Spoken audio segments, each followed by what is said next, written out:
ซ้ำมาเป็นผู้พันบอกเป็นผู้นี่นะลุงเอาล้นต้องหับหน้าที่นี่พอลุงจะหลบเองแค้นแห้งแค้นกับพวกคอมมิวนิสต์นี่นะก็มันแค้นแห้งมันฆ่าลูกฆ่าเต้าฆ่าพ่อฆ่าแม่ลุงนี่นะจะแค้นมัน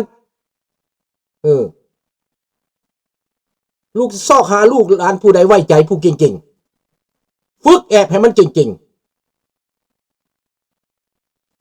สติปัญญาทฤษฎีว่องไวหูจักสายตาแหลมคมมักอันนี้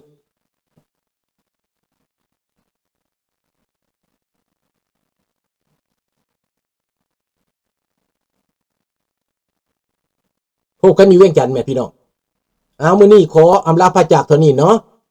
แปลว่ามื้อนี้มันเข้าก็บ่ได้เว้าเรื่องเนี่ยหลายนะก็เว้าตัวนี้เนื่องจากว่าสภาพการมันเด้อพี่น้องข้าพเจ้าเว้าตัวนี้สัญญาณเป็นสภาพการมันใกล้เข้ามาเต็มที่เด้อใกล้เต็มที่แล้วบ่เอาหยังมาสู่เอาความดีการทูตความดีมาสู่ก่อนกษณะแล้วมันต้องมีอาวุธคันบ่มีอาวุธการทูตก็บ่ได้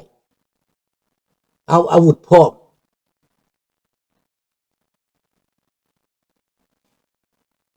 ฮอดมือลุงจังสิไล่ทาง Facebook นะใกล้สิฮอดใกล้เข้ามาทุกทีบ่ายเด้อมื้อนี้เพราะว่าสิไปส่งสการเนาะมื้อนี้เนาะสิไปส่งสการอยู่นี่แหละทาราวานนี่แหละเอาขอลาพระจากเท่านี้เด้อบ๊ายบายเตรียมไว้มีข่าวดีจะบอกมีข่าวดีจะมาบอกเด้อ